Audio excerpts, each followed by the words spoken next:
Okay, I think we're ready to rock here today, Lecture 3. If you're just coming in, you can grab one of these attendance sheets here and take one of those. Yep. I might have to say something about it as we move along here. All right, so here we are, Lecture 3, and I think we're now we're starting to get to the point where we're hitting the ground running here at our start time. So very first thing I'd like to do is, while I throw in my usual daily reminder about making sure you're signing up for Top Hat, I believe now there's 2 problem sets up and 5 chapters to read. It's not an enormous amount of work, but it's starting to pile up a little bit. So just to make sure you're signing up for that stuff. Let me get this slideshow going here. Okay. So we're kind of moving into what is Chapter 5, and once again, the first 2 or 3 chapters, they're pretty, you can kind of blow through those without too much difficulty. Just some bookkeeping now. We want to try to keep track of dates and places and all that stuff. Today is the 3rd, right? Which I have kind of on this little calendar, this makeshift calendar here. Lecture 3 is today, then we'll have Lecture 4 Thursday. Lecture 5 will be the 10th of February. I guess the college is closed the 12th, right? So we have kind of a funny schedule these next couple weeks. It's closed the 12th, and then we have the 17th, there's no classes either, right? Now the 18th is right smack dab in the middle of what is February break for the schools of New York. So that means that, unfortunately, this is the one time I'm not going to be here, so we'll do something, I'll have some work for you to do or something, but it'll be, I don't want to say asynchronous. I'm trying to keep myself from saying that because I hate that. But suffice it to say, we won't be meeting that day. So we kind of have like a good solid week and a half gap here. Then we're back for a week with a little bit more lecturing. March 3rd, you can see here I have is Lecture 8. Hopefully we'll have a full-blown review of everything that's been said up until then. I will have practice materials for you on the 26th of February. And then my tentative schedule, nothing is cast in stone now, would be to have our first exam March 5th, right? With the whole sequence leading up to that review. So it's later than I thought it would be, but that's primarily because of this gap in the schedule in the middle of February. So the 26th, what I mean here when I say first exam date, I mean we kind of get rolling with it then. I'll hand out the practice materials then. You can or you don't have to, but you can work on those over the weekend, that particular weekend, and then we'll review on Tuesday and have the exam on a Thursday. It's kind of what I have in mind here. I think that's it for the administrative stuff. If you're just coming in, there is an attendance sheet floating around. Just a couple of questions. You can, if you don't know your ID, that's fine. Just write your name on there. And in fact, it's as much practice for me as it is for you, in that I'm going to use this exercise to get the GradeScope system up and running. And take a shot at the problem. It's mainly there just to keep the PPF in your stream of consciousness, so that it's not like if you get it wrong, you'll lose points or anything. It's purely participatory. Okay, was there a question? Question? No? Yes. Yes. Can you tell me the day you're not going to be here? Yeah, it's the 18th of February. And there is, the college is, so it's a fine distinction, as we all know from city college stuff. The college is closed on Thursday, right, the 12th. On Tuesday it's open, but there's no classes. And then on 18, that's kind of me not being here. So I said, I should say no class, right? That I don't have any class, but that we're not having class that day. So I know, but we're ahead of the game here. We got time to sort of maneuver ahead of these events. Yes? Huh? Oh, yeah. That's so. You should add 2 to 19 here. Oh, right, and that will kind of see. The great thing about these Google documents is you can just kind of, there's mistakes, you can modify them on the fly, right? Okay. Okay, so I think everything is in order there. So once again, just reminding you, there's 2 homeworks up there. There's also some more readings on Top Hat. I'm going to try to add another problem set. There'll be between 3 and 4 before the exam. So, also, let me just remind you that there are questions that you're supposed to answer within the reading, right? You'll notice that I don't set due dates for those. That's because you can do those at any time during the whole semester. So I'm not requiring you to do any problems that appear inside the readings, right? Just the standalone homework you'll see is due by the exam time. Once again, yeah, go ahead. I saw the reading part on Top Hat. I didn't see the problem sets though. Are those in a separate tab? Or? They are in the homework. There's a folder called homework, and it should be in there. But if you, by all means, check it, and if it's not there, let me know, because I just realized last class a student was like, asked me about where all the course materials were, and I realized I hadn't made the matrix that I've talked about so much public. So I hopefully have rectified that. I haven't been able to see it. So one thing is oftentimes with Top Hat, let me just check it quickly. You need to refresh your browser if if I've changed something. I was on it last night. Really? Let me just look here. Maybe I'm just so unfamiliar with the Top Hat. It's, you know what, anything can happen. Sometimes it's I'll do it quickly here, and then we got to get moving with the lecture. So, visible.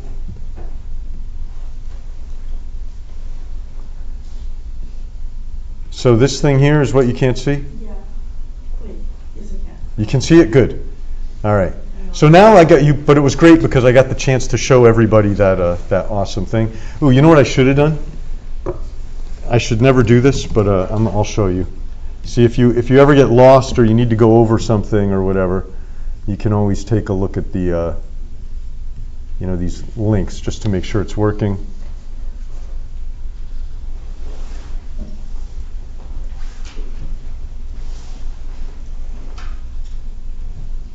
So you can tell that it's not great. They're getting better though, trust me.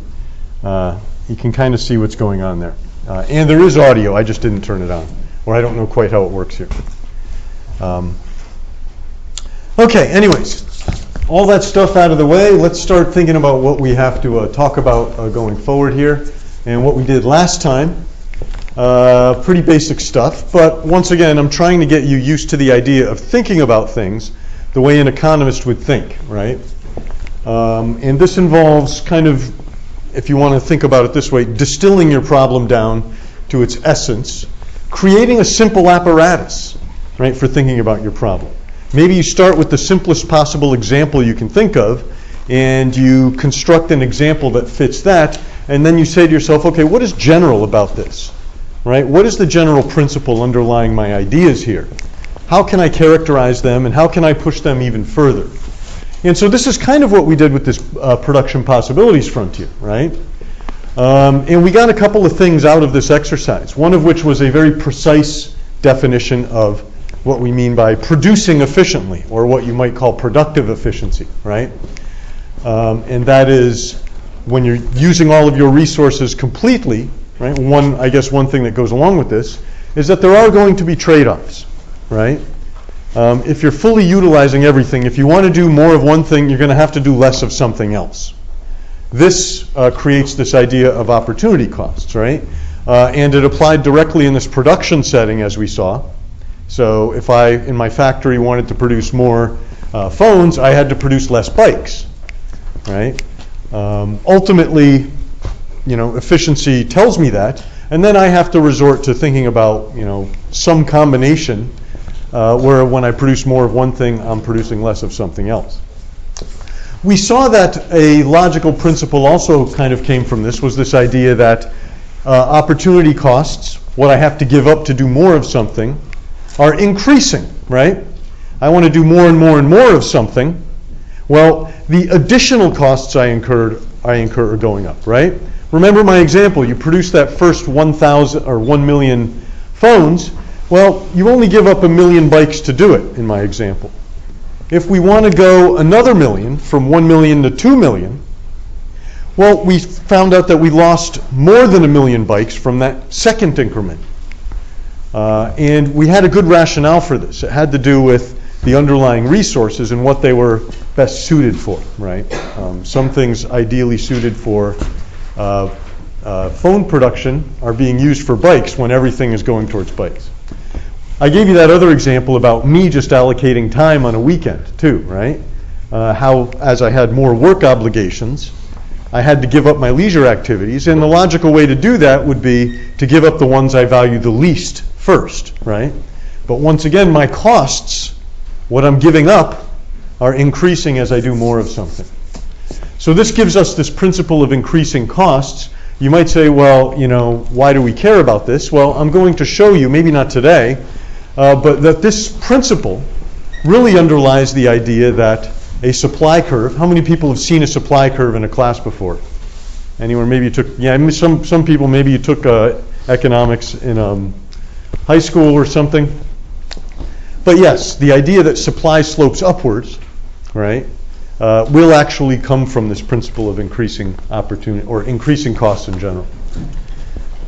Okay, so I think I've said everything that I need to say about that. What we're going to do now is start thinking about a market, right? That PPF told us about how we make things efficiently, right?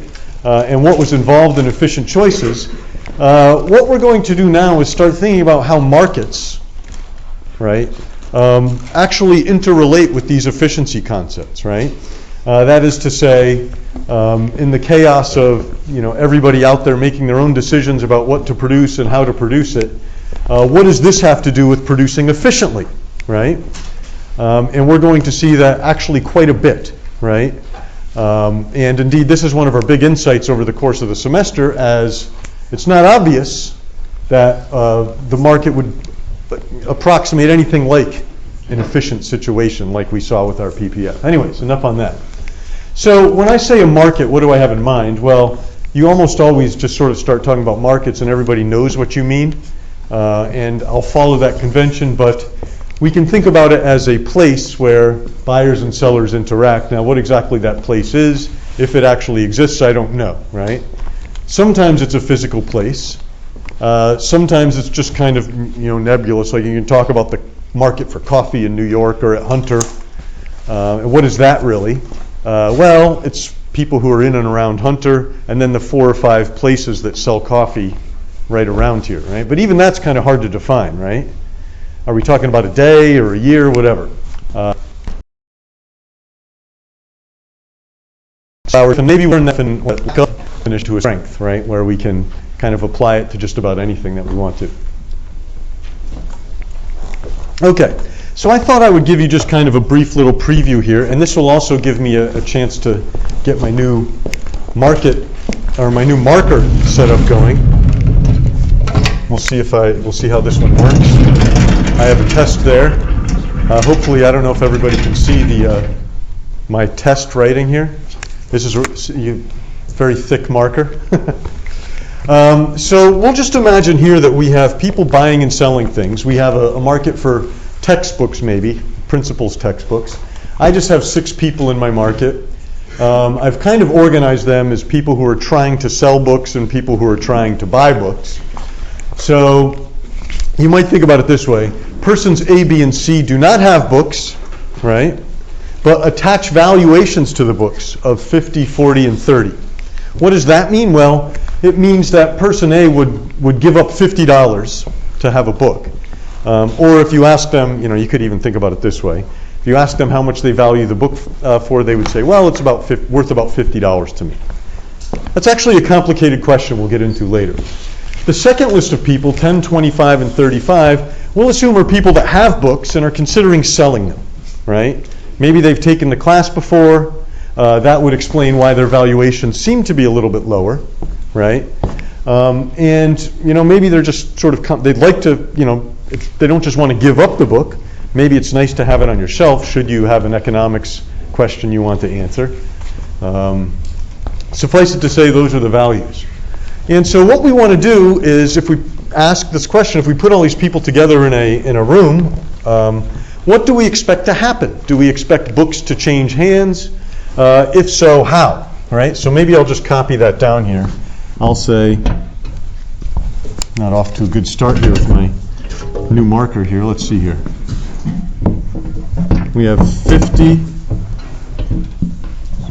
40, 30, right? And maybe I'll say 10, 25, and 35 like that, right?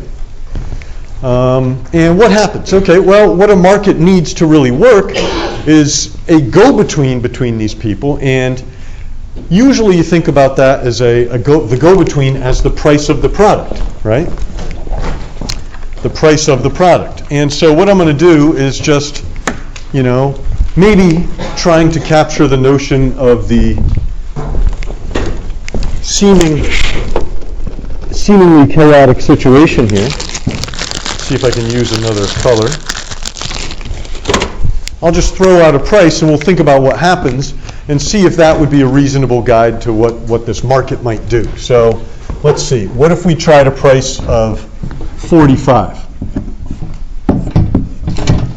Right, so we start off with the price of 45.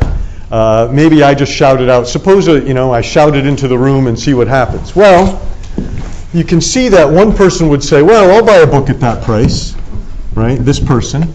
Why? Because 50 is greater than 45. They would say, well, it's expensive, but if I buy the book, I give up $45 and I get something I value at 50. And of course, what happens is, let's see, all three of these people who have books would say, well, geez, I will sell my book. Right? All three of these folks say, I'll sell my book at that price. That's a great price for a book. Even this person who attaches seemingly a lot of value to the book would want to sell it, right? Okay, so in our lingo as economists, we would say, well, it looks like supply, right? Three people willing to supply the book is greater than demand, right? What would you have to, have happen? I say $45, one person wants to buy, three want to sell. I say, well, too many people want to sell. So maybe the next thing I do is I say, well, maybe I should lower the price a little bit, right? If I lower the price, let's see what happens. Maybe just as an experiment. So let's try a price of, let's suppose I drop it to $22. Right? $22. So you can kind of look at this and you can say, well, let's see, 50, 40, 30. All of these people now want to buy a book. You see how that works?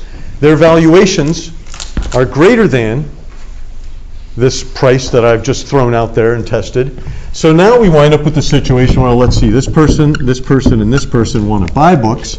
Well, only this person wants to sell it, right? Why is that? Well, 22 is greater than 10, the valuation they attach to the book.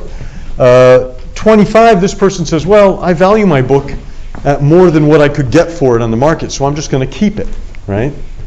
So now maybe my price is a little too low. I only have one person supplying a book and everybody wants to buy one, right? Well, you probably guessed what will happen next.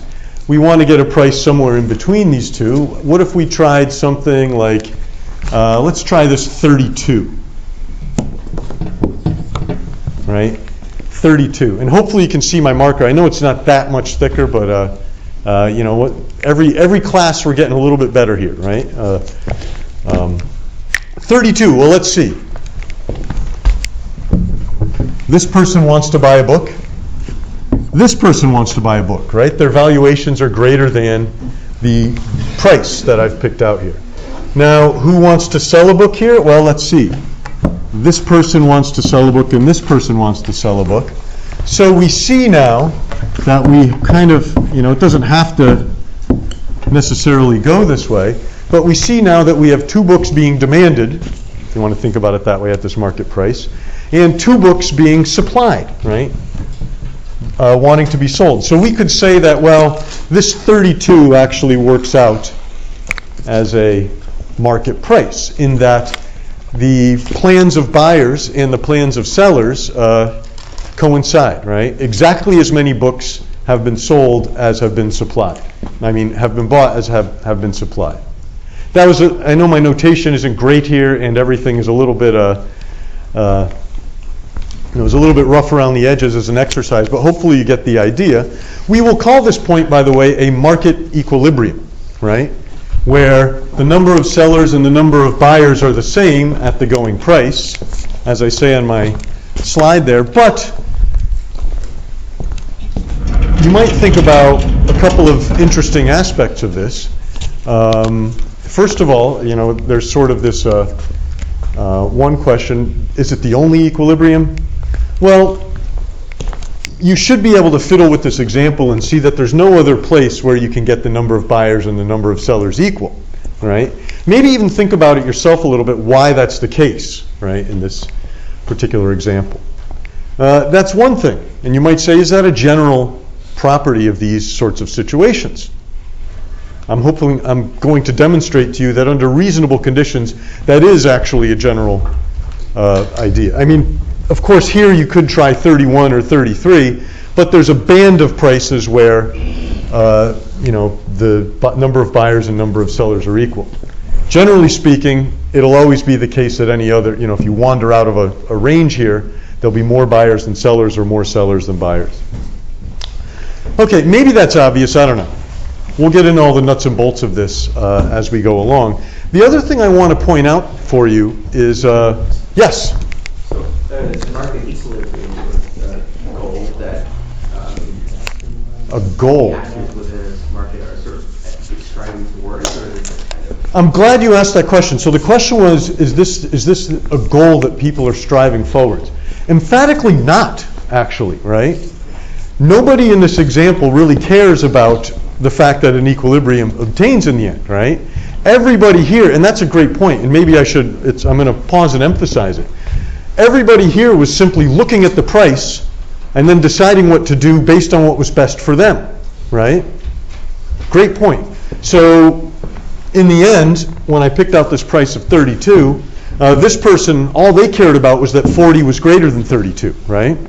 So that when they buy a book, they're getting $8 in additional value. They're giving up 32, but getting something they value at 40.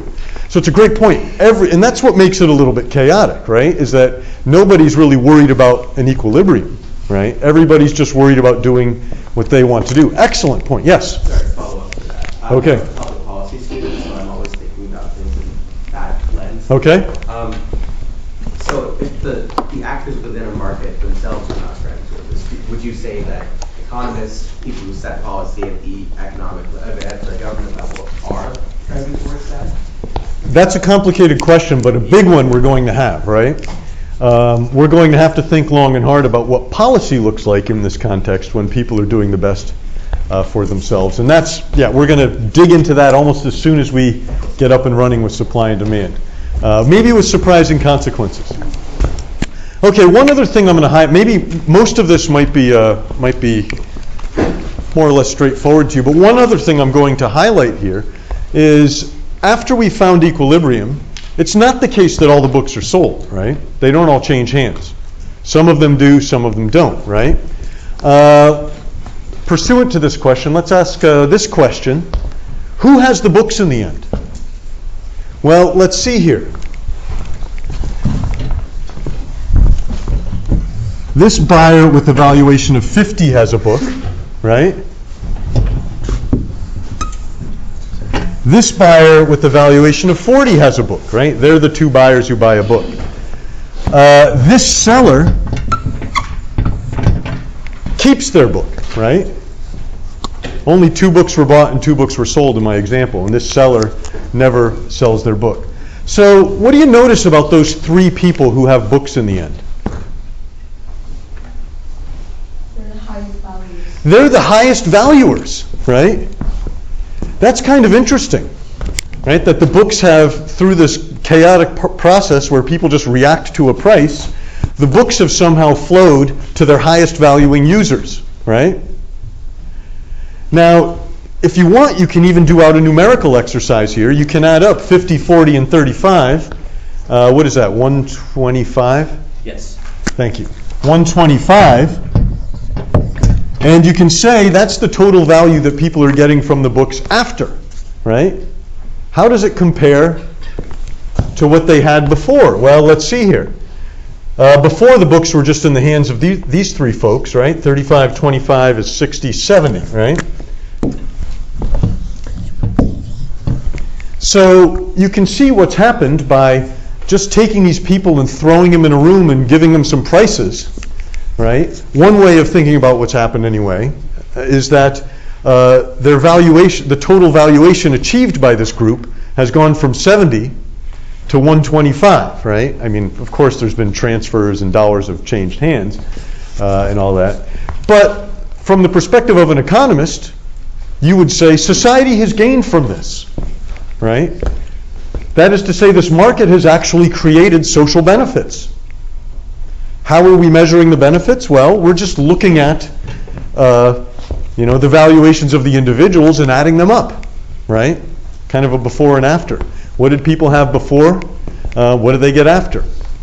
So this is kind of the logic that we're going to use to think about, if you want to go to policy here, how policy interrelates with markets and how markets create benefits for people, right? And so that's going to be our point of departure, and what we're going to have to do over the next couple classes, I guess, is just build up a little technique, right? It's not, when I say technique, I'm not talking about, serious mathematics, just some logic coupled with a little graphs in a way that we can do kind of what we did with the PPF, right? We're going to try to do this in such a way so that we can make our logic portable and we can use it to study all kinds of different situations, right? Went backwards there.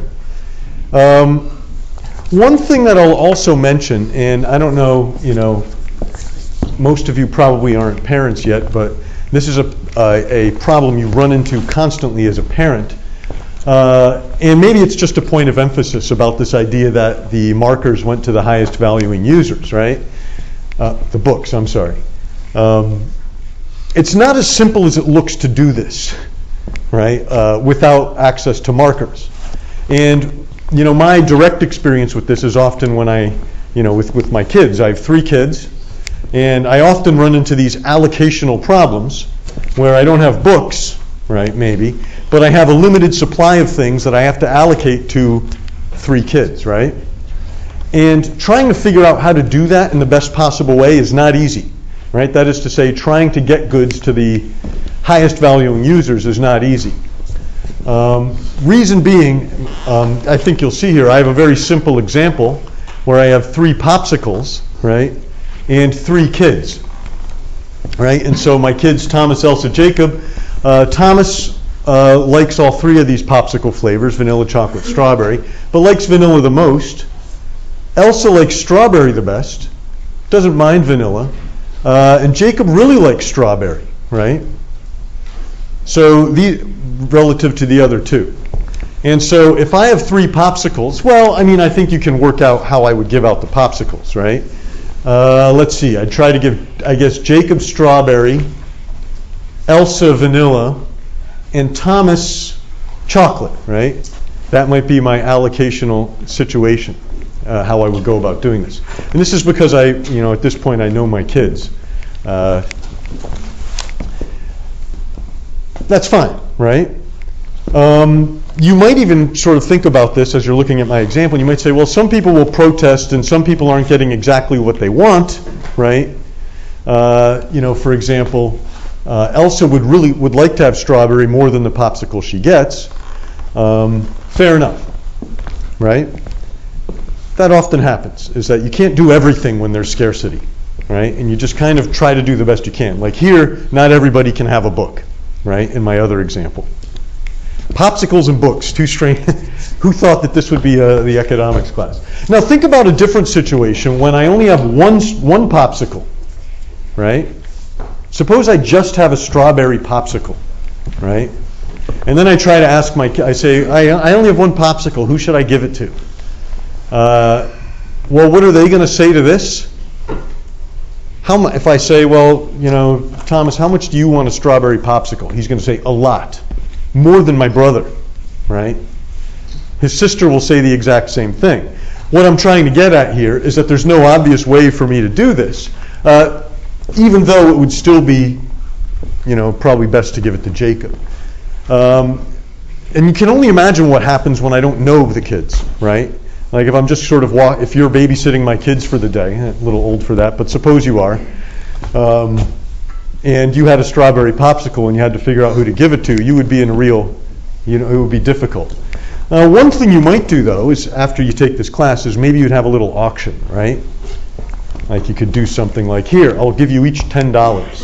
Now why don't you bid for the popsicle, my one strawberry popsicle? And that setting, maybe Jacob, you could elicit that Jacob was the highest volume user because he would pay the most for the popsicle. Let's see, question, yes? Is there ever a situation where it might, where a seller, will it always just be that the seller wants the most value? Is there any situations in economics where value or getting the most value might not be the biggest factor in determining who gets what from the seller? Yes, there's a lot of those situations. I'm trying to think of, so oftentimes you have, I do this all the time. It's kind of I was trying to think on my feet there, it's a good question. Like sometimes you sell stuff on eBay and, it's like my mother-in-law's dinner set or something, and it's kind of like, somebody bids for it and someone else bids for it, and you kind of look at the bids and you're like, well, I'd like it to go to a place where I think someone will get some use out of it. There's stuff like that. And it's good, maybe I'll sort of go with that question this way. I don't know how much we're going to get into that in the next couple classes, maybe further along. But it's good to always think about the exceptions, right? Baker said this, but what about that? Keep those in your mind as we go through the class. I like that question.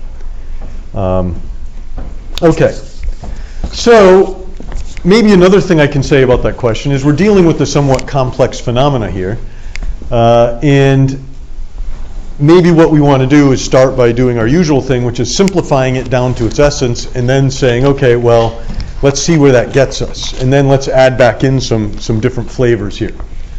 So, of course, one great way to solve any difficult problem is via the old divide and conquer, break it into components. We're already going to do that a little bit just by saying, let's think about demand, which is just buying, just the buyer side of the market, right? So we're only going to think about, who wants what and how much of it they want. And we're going to make a very simplifying assumption. And we call this in economics a ceteris paribus assumption. We're going to fix everything else, right? Fix everything else. This is, by the way, a giant assumption, and I'm going to get to it why in a second. And then we're going to suppose that generally it's the case, for now anyways. We're going to be able to derive this a little bit later in class. By the way, that's also a good thing, is to start with a premise, but then see if you can back up and support your premise with a little bit of theory, and we're going to be able to do that. But we're going to say, all right, if we sort of fix everything, right? Let me just pause for a second. The answers, the homework sheets, is everybody able to get one of those? There should be extras floating around. I apologize for making you get out of your seat to get one. Where do we hand them in? I'm just going to take them at the end of class as you go out. You can hand them in. Yeah. But once again, I'm just checking that you're here, and everything else is purely for fun. Let me. You know what? I can give you a couple here, so we don't have to keep getting up and. Anybody else need one? There you go. Sorry. Yeah. Maybe it's not bad to just sort of. Oh. There you are. Yep. Do you have for the other course, the other classes as well? I only have this one class, so. I mean, like the No, I don't. I'm sorry. Oh, you need another one? Here, I'll give you a couple. Thank you.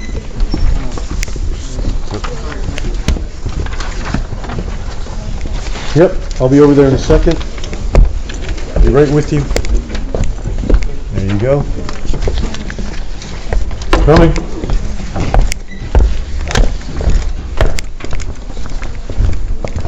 Yep.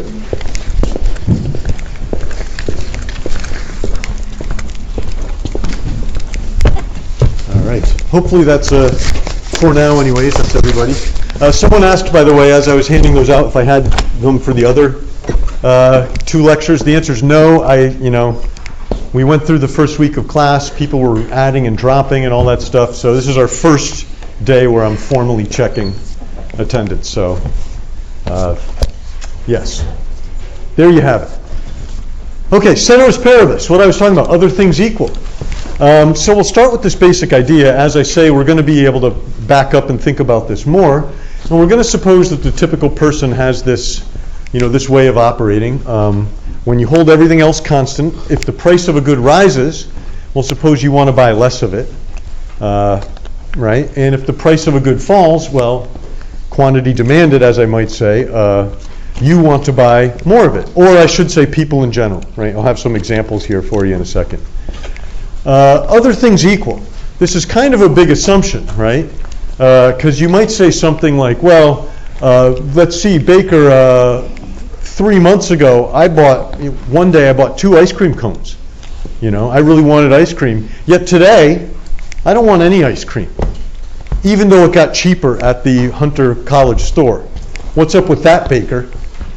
And I would say, well, the big thing that's changed between these 2 periods in time is that, a couple months ago it was summer and you wanted ice cream.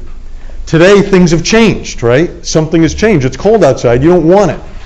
And so that would be something we have to hold constant, right? Something that changes your preference for a good. So we'd say in a situation where your preferences stay the same, if the price goes up, right, you'll buy less of it, or people will buy less of it. If the price goes down, you'll buy more, right? So weather, tastes. So another thing might be, a week ago, I didn't want to buy any bottled water, right? Didn't want any, because why would I do that? I can just have tap water.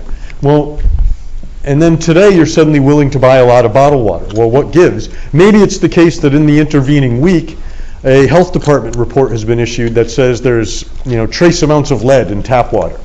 So you say, well, I don't want to drink tap water anymore. In the background, once again, something has changed. Your taste for one versus the other of these products, I might say, has changed. Got to hold that stuff constant. That's a big one. So whether your income, right? Maybe it's the case that you got a new job and now you're willing to buy water, right? You didn't want to do that before because you were saving on money. We have to hold that constant in any given time frame we're thinking about. We'll even talk about the price of other goods. It gets a little bit complex, but hopefully you're getting the idea. We need things to be stable, right? To really assert this idea that we know for sure that when prices go up, people buy less. When prices go down, they buy more, right? That's our law of demand. You may say, well, now I'm not interested, right? Because that's what I care about. I was thinking about, I'd like to think about, how demand for health food changes as people become more conscious of healthiness, something like that. I was hoping to do some research on that down the road, and I'd say, well, the good news is we're going to think about, we're going to put everything back into our model, I will say. Once we understand this simple situation, right? Once we see how things work in this laboratory situation, if you want to say it that way, then we can move on and think about these more complex things. Okay, so our, once again, we build up a little formal toolage here. Is that a word? Build up some formal tools here to go along with our ideas, and this will help us kind of organize our thinking and see what happens here. And so what we're going to do is think about this a little bit more formally and develop this concept of a demand schedule, or even a demand curve. They're kind of the same thing, right? And what this is it's just kind of a characterization of this idea of, as prices go up, your demand for something goes down, or you're willing to buy less of it. And when prices go down, you want to buy more of it, or people in general want to buy more of it, right? So this is a way of just making that statement a little bit more concrete in a situation, adding some prices in or something. So we have a schedule, we have a graph. Once again, this does impose a little bit of discipline on us in that we have to think about, what sort of time frame we're talking about. And so you'll notice on this graph, I have a very simple example, Tina. is my test subject here. And you might think about this curve as resulting from just asking Tina how many bottles of water a day she would buy at different prices. And so you can see we have kind of a nice schedule which describes this law of demand, right? A technical description of it. So when the price is $2, she buys no water. Drop the price to $1.50, she'll buy a bottle of water. At $1, she buys 2, and at a price of 50 cents a bottle, she buys 3. And of course, over here, you can kind of see what this looks like visually, right? So there it is. We have our basic idea. When everything is fixed, everything else fixed, I should say, price is up, people buy less. It could look like this in a particular situation, right? Daily water demand by Tina. Of course, we often care more about, as we did with my textbook example, we care more about kind of the collective activity of everyone, right? That's kind of the interesting thing about a market, is that all these different people interact. So we're going to want to build up what we might call a market demand curve, which says something about the quantity demanded in general. How do we do that? Well, it's not much more complicated than just sort of asking the same questions to a whole group of people and then adding up the answers. So my group of people here is just 2 people, right? I have Tina and Tim, and they're a little bit different, right? You can see here when the price is $1.50, Tim doesn't want any water at all. At a price of $1, he only wants 1 bottle. Tina wants 2. This is exactly the same. It's just smaller as from the previous slide. And when the price goes to 50 cents, Tina wants 3. So you can see Tim's preferences are a little bit different than Tina's. It's fine. They both obey this general principle, right? As price goes up, they buy less. Or as price goes down, they buy more. Well, what we can do is we can just add their choices together at each price and get what we might think of as the market demand curve here, right? So, you look at it this way.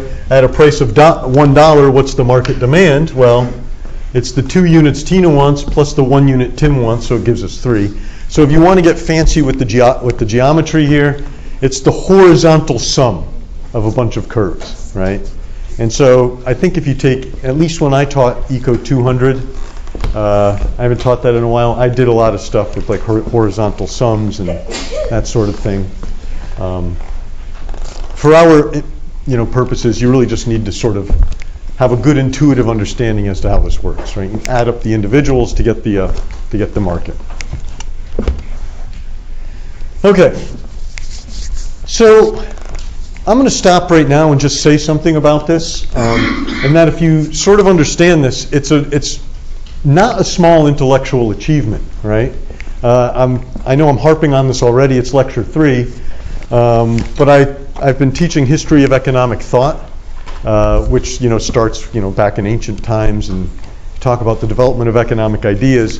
The idea that you can sort of separate out this component of a market and think about demand, right, as just a thing that's sort of there, a concept in the background, and then you can think about its partner, supply, as a separate thing, and then the observable consequences of these 2 things being something like a market equilibrium.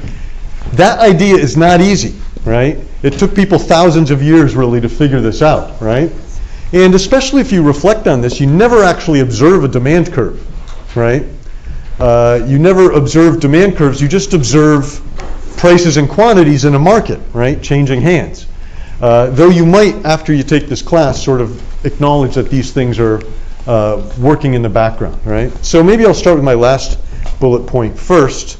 If you look at the class notes, maybe you want to read about this fellow, Richard Cantillon, who was a absolutely fascinating guy. He wrote a treatise on economics. It's quite amazing to read even to this day, where he fleshes out a lot of basic ideas of economics. Became enormously rich, right, as a financier in Europe in the time he was alive. You can see here he was mixed up in this thing called the Mississippi Company, which was a massive financial bubble from the 1720s. It's a story so crazy you wouldn't believe it. We don't have time for it, but anyways, he made an enormous amount of money there. He wrote this book which kind of got lost in the dustbin of history, mainly because, we're not sure, but we're pretty sure, he was killed by one of his servants, who then set the house on fire to cover the crime. Anyways, so he had one of the very first statements of a demand curve. Hopefully you can see this. This is from his book. If you look over here, it's called Essay on the Nature of Trade in General, and it's kind of maybe an economics book, as you might see. But he has something that in this book, it's kind of the first time this has happened, where he has several maitre d'hotels have been told to buy green peas when they first come in, right? They have one master who is told to purchase 10 quarts at 60, another 10 at 50, another third at 40, and a fourth person needs 10 at 30, right? Livres, which is the currency. So you can see what he's doing is he's kind of describing this demand curve, and then he goes on and he says, which is maybe the first time someone's actually laid out something like a schedule, and then he said, well, what happens if there are only 20 available? And he arrives at something like, well, the top two people will be served here, the 60 and the 50. So it's kind of an interesting thing here, and maybe, it's a fun book to read. The other thing I'll maybe tell you here is just, here's another example of what we observe, right, and how it works. And I'll be a little provocative with this. So if you think about, here's the world price of oil and oil consumption. So you might think about this as the quantity of oil in a market and its price. And what we actually observe here, we don't actually see curves. We see in the real world something like this, right, over time, where we just see the quantities and prices bounce around with some sort of seeming order, but without, actually observing the curves. By the way, you might notice that it kind of did loops at times there. Yeah, I'll try that again. Now I'm getting way ahead of myself, but why the heck not? Oop. So you can see, look at that. So you can kind of do it like this, and just trace out you got these loops. So those are points in time where the price, right, the market price seemingly went way up, right, and maybe the quantity fell a little bit. Weird, right? Why did that happen? So you might sort of file that one away. We'll make use of that later and see if we can understand that using our demand and maybe supply curves. How am I doing on time? Oh, okay, good. Okay. Well, one of the big things we're going to want to do is think about, now that we've sort of described what a demand curve is, under the ideal circumstances, right, in the laboratory, if you want to think about that way, where nothing is changing, we might be able to say, okay, well, what if things do change, right?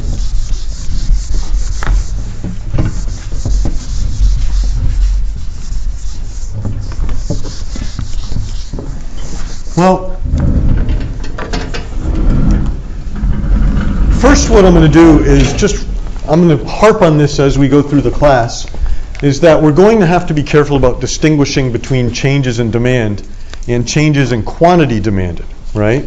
So the way we typically do this is we think about changes in quantity demanded as something as a result of moving along a particular curve, right? So when I lower the price of water, if we go back to Tina here, when I lower the price of water from $1.50 to $1, Tina's quantity demanded, you see right there, it's labeled quantity demanded, goes from 1 to 2, right?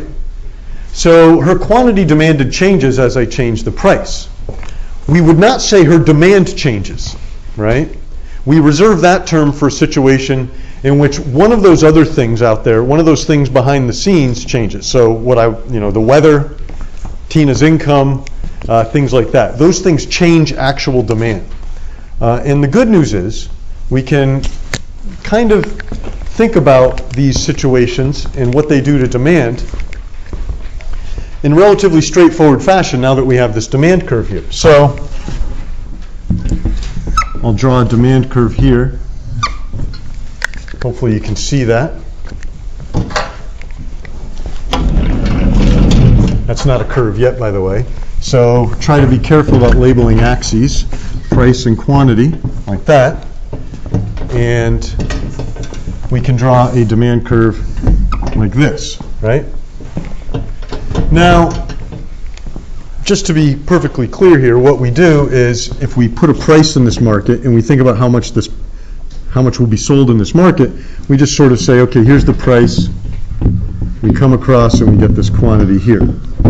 So we might call this Q star at P star here, right? That might be how we break it all out here. So let's make this, as usual, we might want you make these things a little bit more concrete. Let's suppose this is the demand for bottled water, right?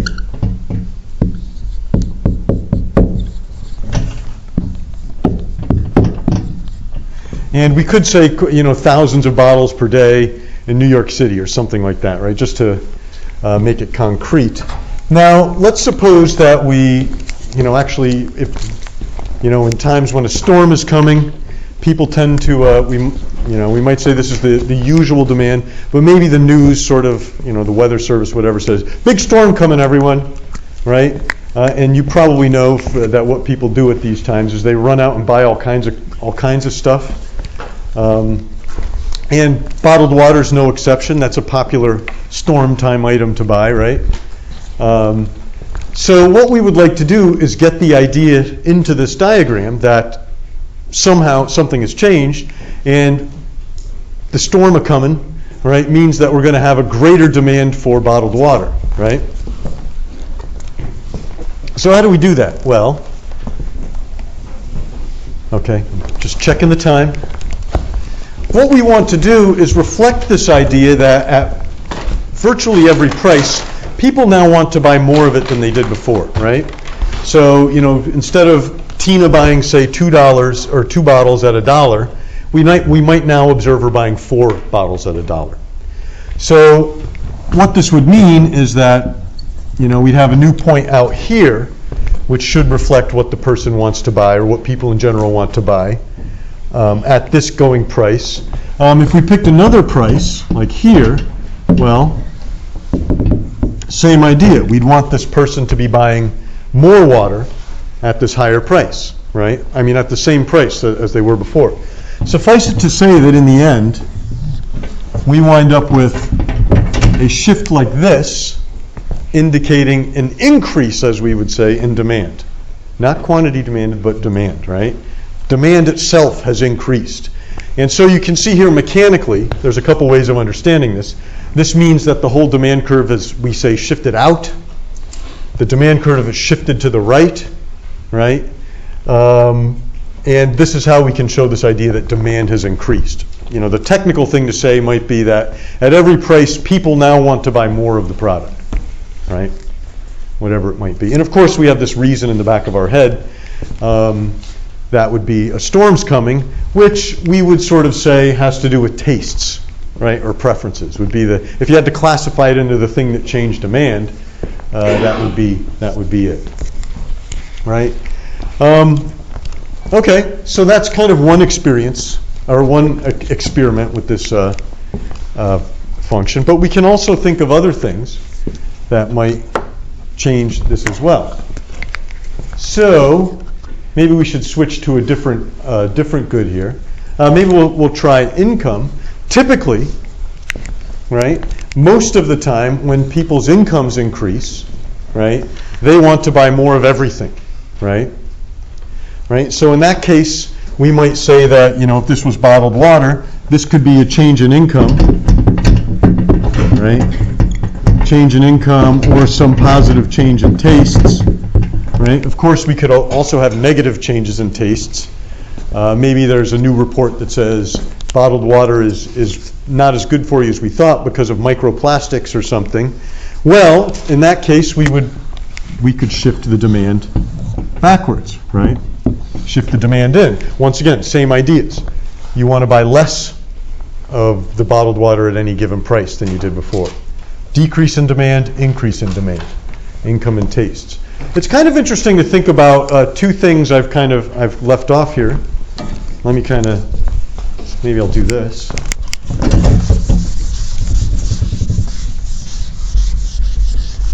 It's kind of funny. One thing I didn't, you always don't really think about things until you get to the class. I was thinking, I now have thicker markers, but then I was like, are they going to erase? And they're okay. So seems like that was averted. So let's try to think about some of these other things. So sometimes I said usually what happens is when your income increases, right, your demand for a good increases, but that's not often, sometimes it doesn't happen that way. Sometimes we observe this, right? So we have quantity and price like this, and sometimes we observe it the case that when incomes go up, actually what happens is demand shifts back, right? This is a tough question, but can anybody think of a good for which that sometimes might happen? Yes? Processed foods. Oh, that's a good one, right? Like Gwyneth Paltrow, famously likes health food. She doesn't buy any processed foods. Well, why not? Well, part of the story has to be that she can afford to buy expensive stuff, so she buys one thing instead of the other. Yes, that's a great example. So, when I was in graduate school, you'd buy like some canned goods. You could buy a can of beans and just drink it down for, I'm just kidding, quick snack, But once you get a little bit of money, you don't do that stuff anymore. Yes? Maybe like toilet paper, because if you're making less money, you can't buy it in bulk, but when you're making more money, you're able to buy it in bulk, and thus reduce the amount of the total amount that you're spending on it. Oh, okay. Well, that a lot mixed up in there. So that's interesting, right? So I might say it this way, right? You might, as you get wealthier, you might be more you might change your shopping experience a little bit. So maybe, buying toilet paper at Costco is something you do when you have a little bit more money, right? You have a bigger house, you can drive to Costco and do all that stuff, rather than buying it at the corner store, right? It's actually seemingly a big policy problem, right? Is that big box stores, the locations aren't necessarily where they can help people the most. Maybe we'll talk about that later. Anyways. Right, so we have a category that we place goods like this into, and we call them inferior goods. The typical examples are, things like processed foods, canned vegetables, even things like trips to the laundromat, right? Things that you do less of as you get more money, right? Because you buy something else. Yes? What about hand warmers, since you'd be able to afford better gloves? Okay. So you can buy nice wool gloves. You don't buy hand warmers. I don't know. I mean, maybe part of the point is that it's some things are inferior for some people, but not for others. Who knows? Fast food, sometimes stuff like that falls into this Bus rides might be one. When you get enough money, anyways, you can buy your own car, right? And so you do less of that stuff. So even with something like income, we can't be necessarily sure that it'll always go in one direction. So those are what are called inferior goods. By the way, on my slide, normal goods is everything else, right? When you get richer, you buy more of it. Related goods is a really tricky and interesting one, right? In that often this can go either way as well. So many things, right, are such that if the price of a related good goes up, right, you'll buy more of it. So for example, if the price of chicken goes up, I'm likely to buy more beef. Put another way, if the price of chicken goes way up, well, I need to get my protein somehow, right? So in that case, my demand for beef, I might say, well, I'm going to buy more beef at the supermarket, right? If the price of pork goes up, I might buy more beef, right? You can extend this idea to other sorts of things. I don't know why I'm stuck at the grocery store here, but if the price of Brussels sprouts goes up, maybe I buy more broccoli.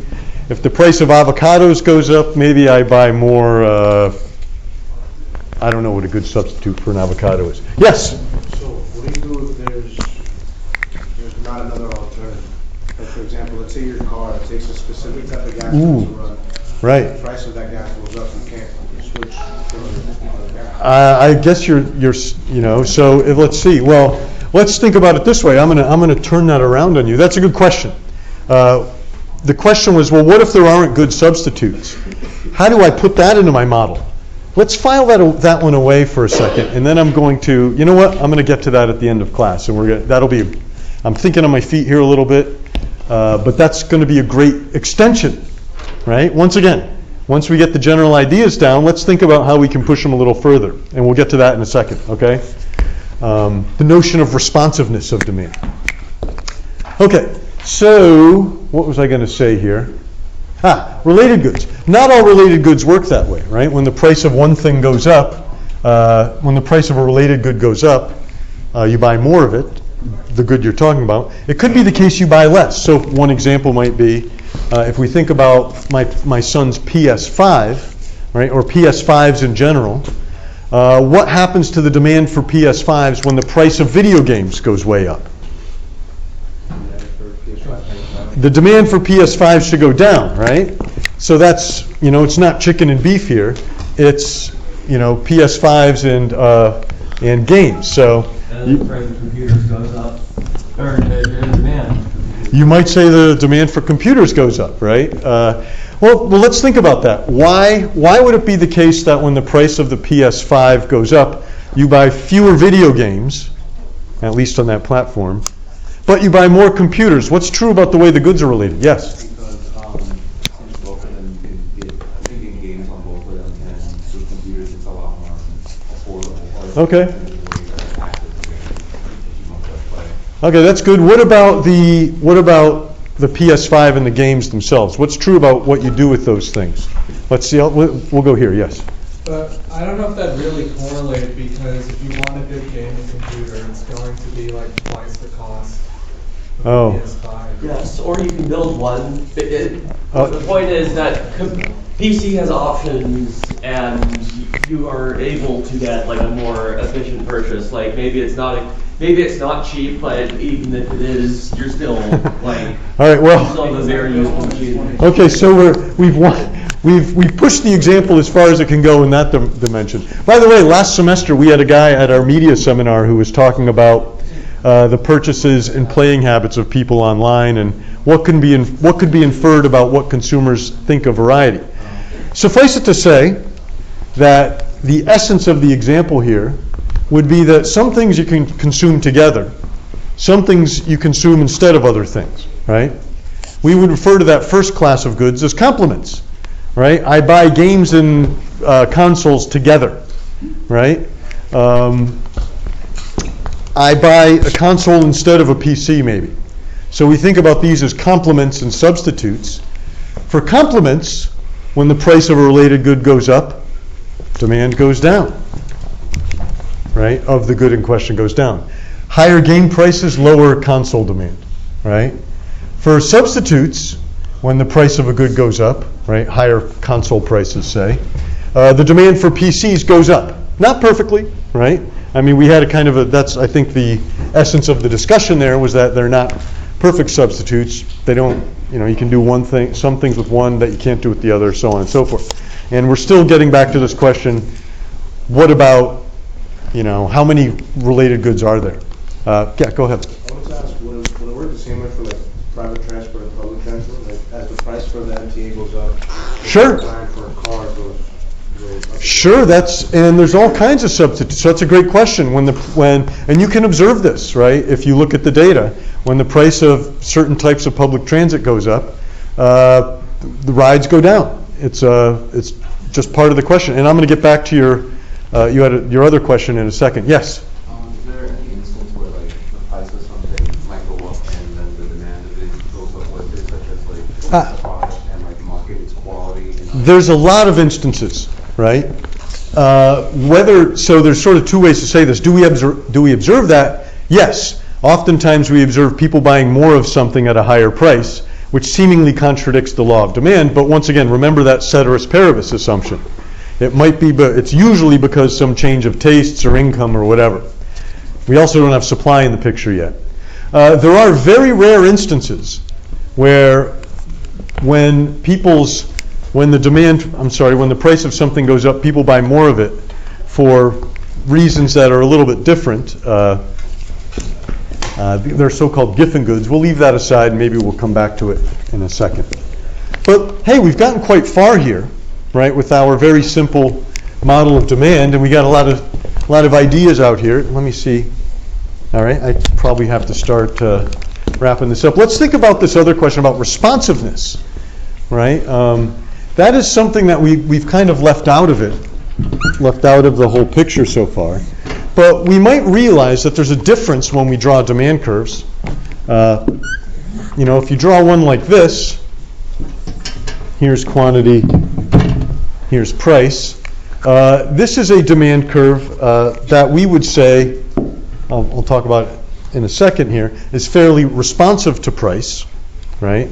This is a demand curve where we would say, if I call this dr and du, a responsive demand and an unresponsive demand, we would kind of characterize them via the steepness of the curve. Now there's a very precise concept you use, I don't know how much we'll talk about it in this class, called elasticity, right? That we use to measure this. It has all kinds of nice properties. Big subject in Eco 200. For now, we can just kind of think about responsiveness as being reflected in the slope of a graph, right? And we're going to use this next class. Why would I say that this curve is more responsive than this one? Well, just take a price or two, right? And so we might consider these two prices, and we can think about how our two demand curves operate at these two prices. So, apologize if it's a little hard to see. We can see here that when we change the price, maybe we drop it from P1 to P2. We drop the price from P1 to P2. If this is the curve we're talking about, you can see that demand here goes from here to here, right? The demand that I should say from here to here. So associated with this modest, I guess, I don't know, we can't really say without units, but associated with this price change, there's this giant change in quantity, right? So when the price falls a little, people buy a lot more of the product. And that's because, I think you can convince yourself, that's because the curve is kind of flat, right? For this steeper curve, the same price change here implies almost no change in demand, right? So you can see here the price has gone from P1 to P2 or vice versa, and the difference in demand is almost nothing, right? Once again, it's sensitive to the scaling that we're using and all that. And so we might say that in a situation where you're kind of locked in to a particular product, right? You might even think about certain examples of this, like fuel oil in January or February. Whatever the price is, you kind of have to buy it, a certain amount of it. That's kind of this situation, right? Which you mentioned in your question earlier. What if you can't find a substitute? That's this. This is when there's maybe a lot of things you can do instead. If the price of fuel oil goes up, I'll just go get some coal. Well, it's not too realistic. I'll go, I can't think of a good example. If the price of chicken goes up, I'll just go buy beef and pork or whatever. So a little change in price will change my demand a lot. Yeah? Would gasoline be for your car? Gasoline, so one thing I'll say about that is off the top of my head, I don't know. But we care a lot about this as policymakers, as we'll see next time, right? So this is a big question. If the MTA hikes its fares, by how much does ridership change, right? Well, that would be a question of how steep the curve is, right? That we might care about. So that would be one thing that we're thinking about there. Hold on one second. Gasoline's interesting because it has one of the classic attributes in that, or it reflects one of the classic attributes, as does transit. That one big factor is time, right? In that it's often the case that that short-run demand, we might say, is very steep, but over time, your demand flattens out, right? So, for example, I might say, well, if the MTA hikes its fares, doubles its fares, I know that doesn't usually happen, but if it did, you might say, oh man, well I can't, I'm stuck here, I still have to spend all my money on tickets, right? But if you extend out your time horizon, maybe you change your plans, right? You might find other ways to travel to work, you might work at home more often, right? Or you might change jobs or even move your location, right? And so these are all responses that would tend to make your you sort of move away from the price change, right? Okay, so you know what? I'm just about out of time, and I have to collect all your papers and all that stuff. We're going to leave it at that, but next time, hopefully, we'll talk a little bit about supply, and then we'll hopefully just jump right ahead and talk about a neat example of how we can put all this together and analyze some policy questions here. So.